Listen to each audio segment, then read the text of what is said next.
여러분 안녕하십니까? 모텔 황제입니다. 네, 이번 시간에는요, 2019년 1월 1일부터 개정된 세법 내용에 대해서 말씀드리도록 하겠습니다. 네, 우리 양도소득세 있지 않습니까? 네, 양도소득세에서 적용되는 장기보유 특별공제가 2019년 1월 1일부터 강화가 됐습니다. 따라서 매도를 하시는 우리 모텔, 호텔 보유자께서는요, 2019년 1월 1일부터는 세액 부담이 좀 강화됐다, 증가됐다, 이렇게 좀 말씀드릴 수 있겠는데요. 먼저 양도소득세는 우리가 언제 납부하십니까? 호텔이나 모텔을 처분할 시에 양도 차익이 발생되면 양도소득세 납세 의무자가 성립하는 거죠. 예를 들어서요, 양도가에 모텔을, 호텔을 파시는 금액입니다. 만약에 이제 모텔을 여러분께서 100억에 파십니다. 100억에 파시는데요. 취득 당시 신고한 금액이 80억이었어요. 80억. 그리고 일정한 요건이 충족돼야만이 필요경비로서 공제를 받으시거든요. 필요경비가 공제받을 게 없다라고 일단 가정을 하시면 양도 차익이 20억이 발생되지 않습니까? 20억. 이렇게 양도 차익이 플러스 값으로 발생되는 경우, 이 경우 양도소득세 납세 의무자가 성립되는 거죠. 근데 이제 거꾸로 여러분께서 모텔을 지금 파시는 금액이 지금 모텔을 파시는 금액이 100억이에요. 100억인데 취득 당시 신고하신 금액이 105억이었습니다. 105억. 그러면 양도 차익이 마이너스 값이 나오죠? 여기 마이너스 5억입니다. 그러면 납세 의무자가 성립되는 게 아니죠? 플러스 값이 나왔을 때에만 양도소득세 납세 의무자가 이렇게 성립이 되시는 겁니다. 그래서 양도 차익이 발생이 되면 여기에서 장기보유 특별공제로서 공제를 해드리고 나면은 양도소득 금액이 되는데요. 양도소득세에서 우리가 가장 많이 공제를 받을 수 있는 바로 항목이 장기보유 특별공제인데 이 공제가 강화가 됐다는 겁니다. 그래서 세액 부담이 그만큼 늘어났다, 이렇게 볼 수 있겠고요. 양도소득 금액이 나오면요, 양도소득 기본공제 250만원 받으시죠? 물론 미등기라든지 주소가 외국에 되어 있는 경우에는 받지 못합니다. 그런데 여러분께서 모텔을 취득하시면서 등기도 완료하셨고 현재 국내에 거주하고 있거나 주소를 둔 자는 250만원 기본 공제 받으시면은요, 과세표준 7단계 누진세율에 대해서 세율이 적용을 받으시고요. 산출세액이 나오지 않습니까? 산출세액이 나오시면 일정한 요건이 충족되는 납세 의무자에게는 세액 공제를 해드립니다. 세액 공제 받으시고 납부할 세액이 나오면요, 여기에서 지방세 10%가 추가가 됩니다. 만약에 납부할 세액이 10억이다. 그러면은 지방세 1억이 추가가 되는 거죠. 그럼 총 납부할 세액이 11억이 이렇게 되는 겁니다. 그리고 충족되면 분납, 불납 하시고 차감 납부 세액으로서 이렇게 양도소득세 기본 구조로 되어 있습니다. 모텔 황제가 양도소득세 기본 구조에 대해서 유튜브에 올린 컨텐츠가 있거든요. 참고해 주시고요. 이번 시간에는요, 장기보유 특별공제가 어떻게 강화가 됐는지 그 사항에 대해서 말씀드리도록 하겠습니다. 먼저 기간은요, 장기보유 특별공제를 받으시려면 3년 이상 보유를 하셔야 됩니다. 보유 기간은요, 3년 이상 보유를 하셔야 되고요. 그 다음에 1세대 1주택 보유자하고요. 크게 두 가지만 보겠습니다. 우리는 이제 주택은 보는 게 아니고 호텔, 모텔을 보는 건데 1세대 1주택만, 예, 주택은 하나만 따로 이렇게 볼게요. 그리고 이제 다주택자. 다주택자라는 거는 1세대가 2주택 이상, 2주택도 포함되죠? 네, 2주택 이상 보유했을 때 다주택자라고 하고요. 예, 그리고 토지, 건물, 입주권 이렇게 크게 두 가지만 구분해 보겠습니다. 다주택자, 토지, 건물, 그다음에 입주권. 그 다음에 여기서 뭐 조정 대상 지역 주택을 보유한 소유자도 있고요. 그 다음에 임대주택자도 있고, 여러 가지로 장기보유 특별공제가 좀 나눠지는데요. 우리는 숙박업소 전문이니까는요. 특히 1세대 1주택 하나만 보시고요. 토지, 건물, 다주택자와 입주권까지만 보기도 하겠습니다. 먼저 이제 보유 기간은 3년 이상 보유를 하셔야만이 장기 보유 특별 공제를 받는다라고 이렇게 말씀드렸죠. 그럼 이제 기산점이 어딘지 한번 보겠습니다. 시작되는 시점. 여러분 이제 취득 시점 있죠? 취득 시점. 취득 시점은요. 여러 가지 이제 내용이 있는데요. 가장 대표적인 시점을 말씀드릴게요. 여러분께서 이제 등기한 날 있죠? 등기한 날. 등기한 날의 취득 시점으로 보시면 되겠고요. 그 다음에 여기 이제 계약일이 있습니다. 계약일. 계약금, 계약을 체결한 날이 있고요. 여기 이제 잔금일이 있죠. 잔금일. 그러면 어느 기간까지가 여러분이 보유 기간이냐면 등기함으로써 취득한 날부터 계약일이 아닙니다. 계약일이 아니고요. 중요한 거는 잔금일을 기준으로 보는 잔금일을 기준으로 어떻다? 만 3년 이상 보유한 납세 의무자만 장기보유 특별공제를 받을 수 있다. 취득 시점도 원칙이 있고 예외가 여러 가지가 있습니다. 그런데 일반적으로 여러분께서 등기한 날 이렇게 보시면 되겠습니다. 그리고 가장 놓치기 쉬운 게 잔금일인데요. 잔금일이 만기가 아닙니다. 기간 산정하는 날이 시점이 아니에요. 보유 기간을 산정하는 시점은 취득 시점부터 잔금을 실제 잔금을 치른 날, 이 잔금을 사례에서는 잔금 치른 날 소유권이 이전이 되는 거니까 이 기간을 우리가 보유 기간 이렇게 보고 있습니다. 그래서 여러분들이 보유 기간은 스스로 계산을 하셔가지고요, 그 단계가 있기 때문에 그 단계에 어느 단계에 속하는지 여러분들이 계산을 하셔서 단 몇 프로라도 절세 효과를 누리셔야 되겠습니다.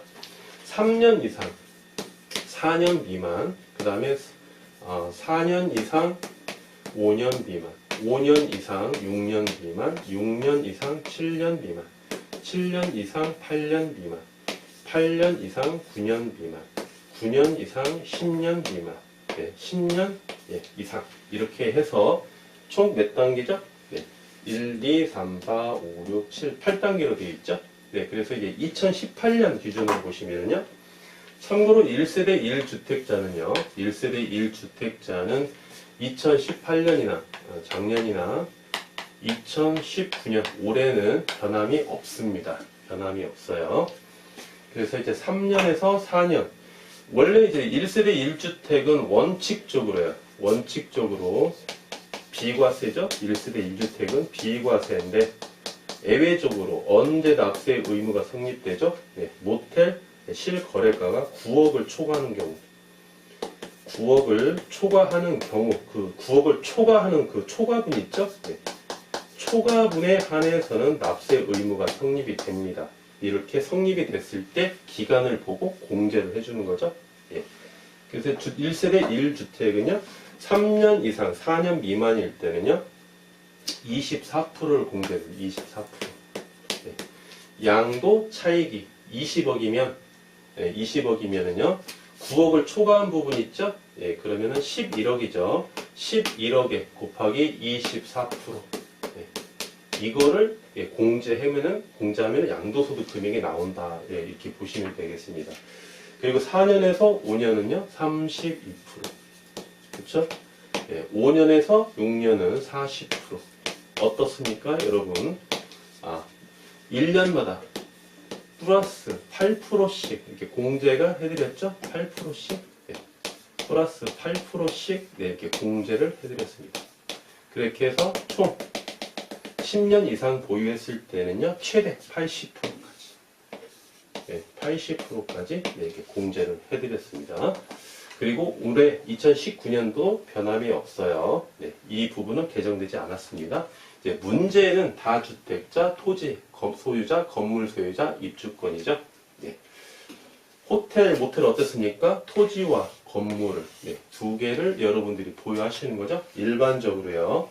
토지를 임대하는 경우가 아니라면 토지 소유자, 건물 소유자입니다. 그러면 이제 토지와 건물, 다주택자, 입주권은 2018년 작년 기준으로 한번 보겠습니다. 2018년 작년에는요, 장기보유 특별공제를 어떻게 공제를 해주셨냐면 3년 이상 4년 미만일 때는 10% 공제를 받고요. 10%면은 양도 차익이 20억이 발생이 됐어요. 3년 6개월을 보유했다고 가정을 했을 때 20억 곱하기 10%죠? 10%면 얼마입니까? 2억이죠. 2억을 공제를 해드리면은 양도소득 금액이 18억. 이런 계산 구조로 되어 있다는 거죠. 그리고 이제 4년에서 5년은 12%입니다. 그리고 5년에서 6년은 15%고요. 6년에서 7년은 18%입니다. 구조가 어떻습니까? 처음에만 2% 추가 공제를 해드렸는데 그 다음부터는 3%씩 이렇게 공제를 해드렸죠. 3%씩 추가로 이렇게 공제를 받았어요. 그래서 최대 몇 년이니까 10년 이상 됐을 때는 최대 몇 프로? 30% 이렇게 공제를 받았습니다. 30% 공제를 됐을 때 한번 가정을 해보면요. 모텔 황제가 모텔을 팔았는데 양도 차익이 20억이 발생이 됐습니다. 몇 년 보유했냐면 10년 하고 3개월을 보유했어요. 그러면 30% 공제를 받으시죠? 양도 차익의 30%. 30%를 공제받으면 6억이죠? 6억을 공제받으면 양도소득 금액이 14억이라는 이야기죠? 이렇게 받았습니다. 그런데 2019년 1월 1일부터 개정된 법률이요. 2019년 1월 1일부터 잔금일 기준이죠. 잔금일 기준으로 세 부담이 강화가 됐는데요. 다주택자, 다주택자, 토지 소유자, 건물 소유자, 그 다음에 입주권을 보유하고 계시는 소유자는 3년에서 4년일 때 작년까지는 10%를 공제를 해드렸는데 6%밖에 공제를 안 해줍니다. 6%. 엄청 강화가 됐죠. 4%를 손해보는 겁니다. 그래서 작년에 모텔 황제가 2018년도에 모텔을 보유하고 있는 매도자 있죠? 가백에 잔금일을 모텔을 매매하실 때 잔금일을 2018년 12월 31일 날 잔금을 잡아서 꼭 매도하시라. 그렇게 강조를 많이 했습니다. 그런데도 모텔 황제의 말을 믿지 않은 이 갑은 오히려 올해 1년 더 보유하는 건데요. 오히려 공제는 작년보다 덜 받는 겁니다. 오히려 세 부담이 더 늘어나 버렸어요. 그래서 3년에서 4년째는 6%, 그리고 4년에서 5년에는 8%, 5년에서 6년에는 10%, 6년에서 7년에는 12%. 어떻습니까? 2%씩만 플러스 계속 2%씩만 이제 공제를 더 해준 거죠. 2%씩만. 작년에는 처음에만 2%이고 나머지는 계속 3%씩 해드렸는데 1년마다 이제 2%씩만 공제가 추가가 된다. 이렇게 아주 강화가 됐다는 겁니다. 그러면 작년에는 10년 보유했을 때는 30%였는데 올해부터는 얼마다? 20%만 공제를 해드린다. 언제까지? 10년 이상 보유하시고 11년 미만 보유 시에는. 예, 그렇죠? 그러면 이때 한번 계산해 볼까요? 모텔 황제가 양도 차익이 20억이 발생했고요. 보유 기간이 10년 하고 3개월이 됐습니다. 네, 작년에는 6억을 공제를 받았죠? 작년에는 이렇게 해서 6억을 공제를 받았는데요. 올해는 어떻습니까? 올해는 20억 곱하기 20%밖에 공제 못 받아요. 20%밖에. 그럼 4억밖에 공제를 못 받는 거죠? 그럼 양도소득 금액이 16억이에요. 16억. 2억이 더 늘어나 버렸어요. 2억이. 예, 그러면 과세 표준이 7단계 누진세율을 적용하기 때문에 세율은 과세 표준이 높으면 높을수록 세율이 그만큼 높아지겠죠? 그러면 산출세, 세 부담액이 그만큼 커진다는 겁니다. 그런 구조로 되어 있죠? 그리고 11년부터 12년까지는 22%. 쭉 한번 적어 볼게요. 12년부터 13년까지는 24%. 13년부터 14년까지 보유하신 우리 모텔 소유자는요 26%. 그리고 14년부터 15년까지 보유하신 분은 28%. 네. 그리고 마지막으로 15년 이상 보유하신 분은 이제 30%가 되는 겁니다. 작년까지는 10년 이상만 보유하시면 30%의 장기 보유 특별 공제를 받으셨는데 올해는 15년 이상 보유하셔야만이 30%에 대한 장기 보유 특별 공제를 받을 수 있다. 네, 이렇게 보이는 거죠. 그만큼 예를 들어서 이렇게 계산을 해봐도 작년보다 2억에 대해서 공제를 더 못 받는 거죠. 2억을. 이만큼 좀 강화가 됐습니다. 그래서 여러분들이 지금 의뢰하신 세무사님 계시죠? 예, 부가가치세나 종합소득세나 의뢰하고 계시는 세무사님 계시는데요. 세무사님이 이런 걸 잘 안 가르쳐 줍니다. 이런 거는요. 왜? 돈 받고 의뢰를 해야 소득이 되는데 돈 안 받고 이렇게 해주겠습니까? 예, 잘 안 해드립니다. 여러분께서 모텔을 매도하겠다 그러면 모텔을 취득한 날로부터 내가 잔금을 며칠날 치르면 이 기간이 되겠구나. 아니면 잔금만 잘 잡으면 2%도 공제 받지 않습니까? 네, 해마다 2%씩 추가가 되니까. 그래서 여기에서 여러분들이 절세 효과를 누리셔야 되는 거예요. 이런 개념을 모르고 이러한 상식을 모르시면 잔금일을 한 달만 더 늦춰도 2%에 대해서 공제를 받을 수가 있는데 모르시면 2% 공제를 못 받는다는 겁니다. 양도 차익이 높으면 높을수록 장기보유 특별 공제는 더 많이 받겠죠? 예, 양도 차익에 곱하기 퍼센트가 나오니까는요. 그래서 꼭 여러분이 모텔을 매도하실 때에는 잔금일을 기준으로 할 때에는 매수인의 기준도 좋지만 여러분께서 절세 효과를 누리시기 위해서는 꼭 만으로 어느 정도의 보유 기간에 내가 해당하는지 꼭 판단하셔서 잔금일에 잔금을 받으시고 소유권 이전 등기를 필요한 서류를 교부해 주시면 되겠습니다. 네, 이번 시간에 말씀드린 내용은요. 2019년 개정된 장기 보유 특별 공제 내용에 대해서 말씀드렸습니다. 감사합니다.